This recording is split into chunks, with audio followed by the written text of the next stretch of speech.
أعوذ بالله من الشيطان الرجيم. بسم الله الرحمن الرحيم. وإذا سمعوا ما أنزل إلى الرسول ترى أعينهم تفيض من الدمع مما عرفوا من الحق يقولون ربنا آمنا فاكتبنا مع الشاهدين وما لنا لا نؤمن بالله وما جاءنا من الحق ونطمع أن يدخلنا ربنا مع القوم الصالحين فآتاهم الله بما قالوا جنات تجري من تحتها الأنهار خالدين فيها وذلك جزاء المحسنين والذين كفروا وكذبوا بآياتنا أولئك أصحاب الجحيم. يا أيها الذين آمنوا لا تحرموا طيبات ما أحل الله لكم ولا تعتدوا إن الله لا يحب المعتدين وكلوا مما رزقكم الله حلالا طيبا واتقوا الله الذي أنتم به مؤمنون. لا يؤاخذكم الله باللغو في أيمانكم ولكن يؤاخذكم بما عقدتم الأيمان فكفارته إطعام 10 مساكين من أوسط ما تطعمون أهليكم أو كسوتهم أو تحرير رقبة فمن لم يجد فصيام 3 أيام ذلك كفارة أيمانكم إذا حلفتم واحفظوا أيمانكم كذلك يبين الله لكم آياته لعلكم تشكرون. يا أيها الذين آمنوا إنما الخمر والميسر والأنصاب والأزلام رجس من عمل الشيطان فاجتنبوه لعلكم تفلحون. إنما يريد الشيطان أن يوقع بينكم العداوة والبغضاء في الخمر والميسر ويصدكم عن ذكر الله وعن الصلاة فهل أنتم منتهون. وأطيعوا الله وأطيعوا الرسول واحذروا فإن توليتم فاعلموا أنما على رسولنا البلاغ المبين. ليس على الذين آمنوا وعملوا الصالحات جناح فيما طعموا إذا ما اتقوا وآمنوا وعملوا الصالحات ثم اتقوا وآمنوا ثم اتقوا وأحسنوا والله يحب المحسنين. يا أيها الذين آمنوا لا يبلونكم الله بشيء من الصيد تناله أيديكم ورماحكم ليعلم الله من يخافه بالغيب فمن اهتدى بعد ذلك فله عذاب أليم. ولكم في القصاص حياة. يا أيها الذين آمنوا لا تقتلوا الصيد وأنتم حرم ومن قتله منكم متعمدا فجزاء مثل ما قتل من النعم يحكم به ذوى عدل منكم هديا بالغ الكعبة أو كفارة طعام مساكين أو عدل ذلك صياما ليذوق وبال أمره عفى الله عما سلف ومن عاد فينتقم الله منه والله عزيز ذو انتقام. أحل لكم صيد البحر وطعامه متاعا لكم وللسيارة وحرم عليكم صيد البر ما دمتم حرما واتقوا الله الذي إليه تحشرون. جعل الله الكعبة البيت الحرام قياما للناس والشهر الحرام والهدي والقلائد ذلك لتعلموا أن الله يعلم ما في السماوات وما في الأرض وأن الله بكل شيء عليم. اعلموا أن الله شديد العقاب وأن الله غفور رحيم. ما على الرسول إلا البلاغ والله يعلم ما تبدون وما تكتمون. قل لا يستوي الخبيث والطيب ولو أعجبك كثرة الخبيث فاتقوا الله يا أولي الألباب لعلكم تفلحون. يا أيها الذين آمنوا لا تسألوا عن أشياء إن تبد لكم تسؤكم وإن تسألوا عنها حين ينزل القرآن تبد لكم عفى الله عنها والله غفور حليم. قد سألها قوم من قبلكم ثم أصبحوا بها كافرين. ما جعل الله من بحيرة ولا سائبة ولا وصيلة ولا حام ولكن الذين كفروا يفترون على الله الكذب وأكثرهم لا يعقلون. وإذا قيل لهم تعالوا إلى ما أنزل الله وإلى الرسول قالوا حسبنا ما وجدنا عليه آباءنا أولو كان آباؤهم لا يعلمون شيئا ولا يهتدون. يا أيها الذين آمنوا عليكم أنفسكم لا يضركم من ضل إذا اهتديتم إلى الله مرجعكم جميعا فينبئكم بما كنتم تعملون. يا أيها الذين آمنوا شهادة بينكم إذا حضر أحدكم الموت حين الوصية اثنان ذوى عدل منكم أو آخران من غيركم إن أنتم ضربتم في الأرض فأصابتكم مصيبة الموت تحبسونهما من بعد الصلاة فيقسمان بالله إن ارتبتم لا نشتري به ثمنا ولو كان ذا قربى ولا نكتم شهادة الله إنا إذا لمن الآثمين. فإن عثر على أنهما استحقا إثما فآخران يقومان مقامهما من الذين استحق عليهم الأوليان فيقسمان بالله لشهادتنا أحق من شهادتهما وما اعتدينا إنا إذا لمن الظالمين. ذلك أدنى أن يأتوا بالشهادة على وجهها أو يخافوا أن ترد أيمان بعد أيمانهم واتقوا الله واسمعوا والله لا يهدي القوم الفاسقين. يوم يجمع الله الرسل فيقول ماذا أجبتم قالوا لا علم لنا إنك أنت علام الغيوب. إذ قال الله يا عيسى ابن مريم اذكر نعمتي عليك وعلى والدتك إذ أيدتك بروح القدس تكلم الناس في المهد وكهلا وإذ علمتك الكتاب والحكمة والتوراة والإنجيل وإذ تخلق من الطين كهيئة الطير بإذني فتنفخ فيها فتكون طيرا بإذني وتبرئ الأكمى والأبرص بإذني وإذ تخرج الموتى بإذني وإذ كففت بني إسرائيل عنك إذ جئتهم بالبينات فقال الذين كفروا منهم إن هذا إلا سحر مبين. وإذا أوحيت إلى الحواريين أن آمنوا بي برسولي قالوا آمنا بالله قالوا آمنا واشهد بأننا مسلمون. إذ قال الحواريون يا عيسى ابن مريم هل يستطيع ربك أن ينزل علينا مائدة من السماء قالوا اتقوا الله إن كنتم مؤمنين. قالوا نريد أن نأكل منها وتطمئن قلوبنا ونعلم أن قد صدقتنا ونكون عليها من الشاهدين.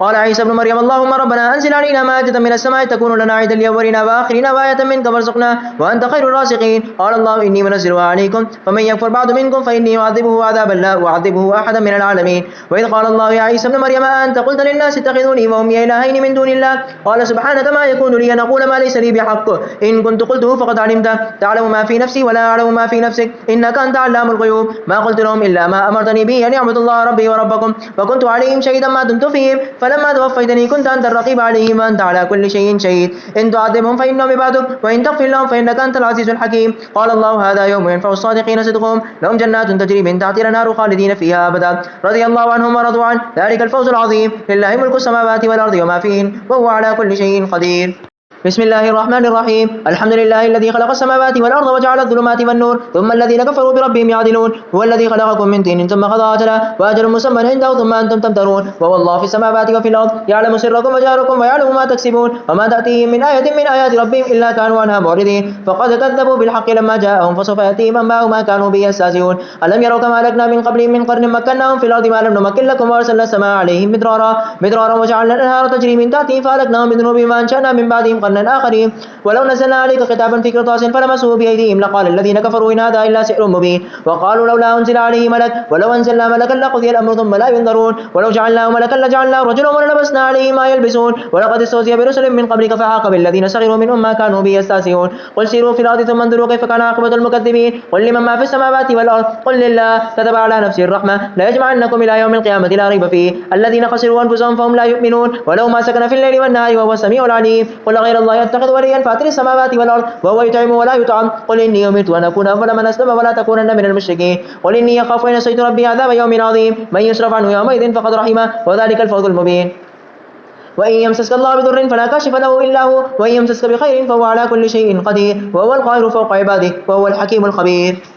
قل أي شيء أكبر شهادة قل الله شهيد بيني وبينكم وأوحي إلي هذا القرآن لينذركم به ومن بلغ أئنكم لتشهدون أن مع الله آلهة أخرى قل لا أشهد قل إنما هو إله واحد وإنني بريء مما تشركون. الذين آتيناهم الكتاب يعرفونه كما يعرفون أبناءهم الذين خسروا أنفسهم فهم لا يؤمنون. ومن أظلم ممن افترى على الله كذبا وكذب بآياته إنه لا يفلح الظالمون. ويوم نحشرهم جميعا ثم نقول للذين أشركوا أين شركاؤكم الذين كنتم تزعمون ثم لم تكن فتنتهم إلا أن قالوا والله ربنا ما كنا مشركين. انظر كيف كذبوا على أنفسهم وضل عنهم ما كانوا يفترون. ومنهم من يستمع إليك وجعلنا على قلوبهم أكنة أن يفقهوا وفي آذانهم وقرا وإن يروا كل آية لا يؤمنوا بها حتى إذا جاءوك يجادلونك يقول الذين كفروا إن هذا إلا أساطير الأولين وهم ينهون عنه وينهون عنه وإن يهلكون إلا أنفسهم وما يشعرون. ولو ترى إذ وقفوا على النار فقالوا يا ليتنا نرد ولا نكذب بآيات ربنا ونكون من المؤمنين بل بدا لهم ما كانوا يخفون من قبل ولو ردوا لعادوا لما نهوا عنه وإنهم لكاذبون. وقالوا إن هي إلا حياتنا الدنيا وما نحن بمبعوثين. ولو ترى إذ وقفوا على ربهم قال ليس هذا بالحق قالوا بلى وربنا قال فذوقوا العذاب بما كنتم تكفرون. قد خسر الذين كذبوا بلقاء الله حتى إذا جاءتهم الساعة بغتة قالوا يا أسفنا على ما فرطنا فيها وهم يحملون أوزارهم على ظهورهم ألا ساء ما يزرون. وما الحياة الدنيا إلا لعب ولا الدار الآخرة خير للذين يتقون أفلا تعقلون. قد نعلم إنه لا يحزنك الذي يقولون فإنهم لا يكذبونك ولكن الظالمين بآيات الله يجحدون. ولقد كذبت رسل من قبلك فاصبروا على ما كذبوا وأوذوا حتى أتاهم رسلنا ولا مبدل لكلمات الله ولقد جاءك من نبأ المرسلين. وإن كان كبر عليك إعراضهم فإن استطعت أن تبتغي نفقا في الأرض وسلما في السماء فتأتيهم بآية ولو شاء الله لجمعهم على الهدى فلا تكونن من الجاهلين. إنما يستجيب الذين يسمعون والموتى يبعثهم الله ثم إليه يرجعون. وقالوا لولا نزل عليه آية من ربي قل إن الله قادر على أن ينزل آية ولكن أكثرهم لا يعلمون. وما من دابة في الأرض ولا طائر يطير بجناحيه إلا أمم أمثالكم ما فرطنا في الكتاب من شيء ثم إلى ربهم يحشرون. والذين كذبوا بآياتنا صم وبكم في الظلمات من يشاء الله يضلله ومن يشاء يجعله على صراط مستقيم. قل أرأيتكم إن أتاكم عذاب الله أو أتتكم الساعة وغير الله تدعون إن كنتم صادقين بل إياه تدعون فيكشف ما تدعون إليه إن شاء وتنسون ما تشركون. ولقد أرسلنا إلى أمم من قبلك فأخذناهم بالبأساء والضراء لعلهم يتضرعون فلولا إذ جاءهم بأسنا تضرعوا ولكن قست قلوبهم وزين لهم الشيطان ما كانوا يعملون. فلما نسوا ما ذكروا به فتحنا عليهم أبواب كل شيء حتى إذا فرحوا بما أوتوا أخذناهم بغتة فإذا هم مبلسون. فقطع دابر القوم الذين ظلموا الحمد لله رب العالمين. قل أرأيتم إن أخذ الله سمعكم وأبصاركم وختم على قلوبكم من إله غير الله يأتيكم به انظر كيف نصرف الآيات ثم هم يصدفون. قل أرأيتكم إن أتاكم عذاب الله بغتة أو جارة هل يهلك إلا القوم الظالمون. وما نرسل المرسلين إلا مبشرين ومنذرين فمن آمن وأصلح فلا خوف عليهم ولا هم يحزنون. والذين كذبوا بآياتنا يمسهم العذاب بما كانوا يفسقون. قل لا أقول لكم إني خزائن الله ولا أعلم الغيب ولا أقول لكم إني ملك إن أتبع إلا ما يوحى إلي قل هل يستوي الأعمى والبصير أفلا تتفكرون وأنذر به الذين يخافون أن يحشروا إلى ربهم ليس لهم من دونه ولي ولا شفيع لعلهم يتقون ولا تطع الذين يدعون ربهم بالغداة والعشي يريدون وجهه ما عليك من حسابهم من شيء وما من حسابك عليهم من شيء فتكون من الظالمين وكذلك فتنا بعضهم ببعض ليقولوا هؤلاء من الله عليهم من بيننا أليس الله بأعلم بالشاكرين وإذا جاءك الذين يؤمنون بآياتنا فقل سلام عليكم كتب ربكم على نفسه الرحمة أنه من عمل منكم سوءا بجهالة ثم تاب من بعده وأصلح فأنه غفور رحيم وكذلك نفصل الآيات ولتستبين سبيل المجرمين قل إني نهيت أن أعبد الذين تدعون من دون الله قل لا أتبع أهواءكم قد ضللت إذا وما أنا من المهتدين قل إني على بينة من ربي وكذبتم به ما عندي ما تستعجلون به إن الحكم إلا لله يقص الحق وهو خير الفاصلين قل لو أن عندي ما تستعجلون به لقضي الأمر بيني وبينكم والله أعلم بالظالمين وعنده مفاتيح الغيب لا يعلمها إلا هو ويعلم ما في البر والبحر وما تسقط من ورقة إلا يعلمها ولا حبة في ظلمات الأرض ولا رطب ولا يابس إلا في كتاب مبين وهو الذي يتوفاكم بالليل ويعلم ما جرحتم بالنار ثم يبعثكم فيه ليقضى أجل مسمى ثم إليه مرجعكم ثم ينبئكم بما كنتم تعملون وهو القاهر فوق عباده ويرسل عليكم حفظا حتى إذا جاء أحدكم الموت توفته رسلنا وهم لا يفرطون ثم ردوا إلى الله مولاهم الحق ألا له الحكم وهو أسرع الحاسبين قل من ينجيكم من ظلمات البر والبحر تدعون تضرعا وخفيا لئن أنجانا من هذه لنكونن من الشاكرين قل الله ينجيكم منها ومن كل كرب ثم أنتم تشركون قل هو القادر على أن يبعث عليكم عذابا من فوقكم ومن تحت أرجلكم أو يلبسكم شيعا ويذيق بعضكم بأس بعض انظر كيف نصرف الآيات لعلهم يفقهون وكذب به قومك وهو الحق قل لست عليكم بوكيل لكل نبأ مستقر وسوف تعلمون وإذا رأيت الذين يخوضون في آياتنا فأعرض عنهم حتى يخوضوا في حديث غيره وإما ينسينك شيطان فلا تقعد بعد الذكرى مع القوم الظالمين وما على الذين يتقون من حسابهم من شيء ولكن ذكرى لعلهم يتقون وذر الذين اتخذوا دينهم لعبا ولهوا وغرتهم الحياة الدنيا وذكر به أن تبصر نفس بما كسبت ليس لها من دون الله ولي ولا شفيع وإن تعدل كل عدل لا يؤخذ منها أولئك الذين أبصروا بما كسبوا لهم شراب من حميم وعذاب أليم بما كانوا يكفرون قل ندعو من دون الله ما لا ينفعنا ولا يضرنا ونرد على أعقابنا بعد إذ هدانا الله كالذي استعبت الشياطين في الأرض حيران له أصحاب يدعونه إلى الهدى ائتنا قل إن هدى الله والهدى ومنا لنسلم لرب العالمين وأقيموا الصلاة واتقوه وهو الذي إليه تحشرون وهو الذي خلق السماوات والأرض بالحق ويوم يقول كن فيكون قوله الحق وله الملك يوم ينفخ في الصور عالم الغيب والشهادة وهو الحكيم الخبير وإذ قال إبراهيم لأبيه أسرى تتخذ أصناما آلهة إني أراك وقومك في ضلال مبين وكذلك نري إبراهيم ملكوت السماوات والأرض وليكون من الموقنين فلما جن عليه الليل رأى كوكبا قال هذا ربي فلما أفل قال لا أحب الآفلين فلما رأى القمر بازغا قال هذا ربي فلما أفل قال لئن لم يهدني ربي لأكونن من القوم الضالين فلما رأى الشمس بازغة قال هذا ربي هذا أكبر فلما أفلت قال يا قوم إني بريء مما تشركون إني وجهت وجهي للذي فطر السماوات والأرض حنيفا وما أنا من المشركين وحاجه قومه قال تحاجوني في الله وقد هدان ولا أخاف ما تشركون به إلا أن يشاء ربي شيئا وسع ربي كل شيء علما أفلا تتذكرون وكيف أخاف ما أشركتم ولا تخافون أنكم أشركتم بالله ما لم ينزل به عليكم سلطانا فأي الفريقين أحق بالأمن إن كنتم تعلمون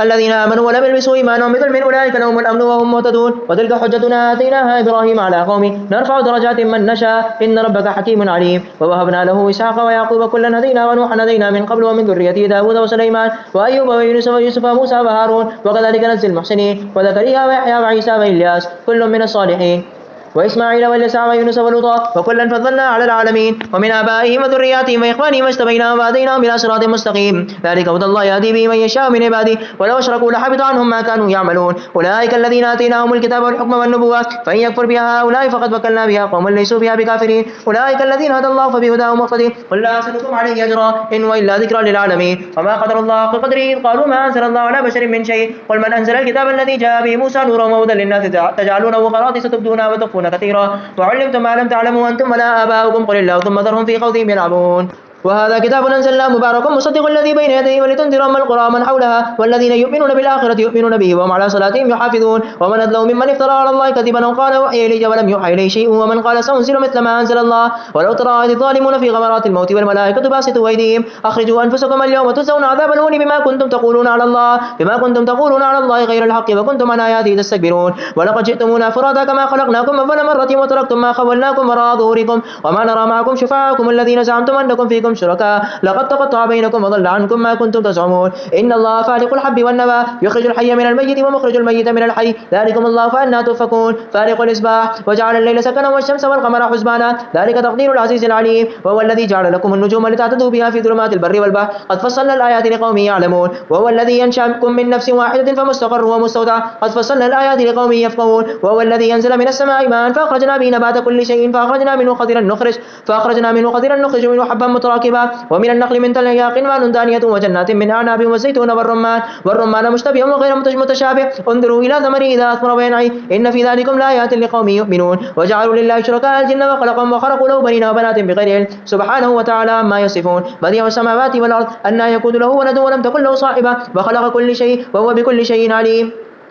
ذلكم الله ربكم لا إله إلا هو خالق كل شيء فاعبدوه وهو على كل شيء وكيل لا تدركه الأبصار وهو يدرك الأبصار وهو اللطيف الخبير قد جاءكم بصائر من ربكم فمن أبصر فلنفسه ومن عمي فعليها وما أنا عليكم بحفيظ وكذلك نصرف الآيات وليقولوا درست ولنبينه لقوم يعلمون اتبع ما أوحي إليك من ربك لا إله إلا هو وأعرض عن المشركين ولو شاء الله ما أشركوا وما جعلناك عليهم حفيظا وما أنت عليهم بوكيل ولا تسبوا الذين يدعون من دون الله فيسبوا الله عدوا بغير علم كذلك زينا لكل أمة عملهم ثم إلى ربهم مرجعهم فينبئهم بما كانوا يعملون وأقسموا بالله جهد أيمانهم لئن جاءتهم آية لا يؤمنون بها قل إنما الآيات عند الله وما يشركهم أنها إذا جاءت لا يؤمنون ونقلب أفئدتهم وأبصارهم كما لم يؤمنوا به أول مرة ونذرهم في طغيانهم يعمهون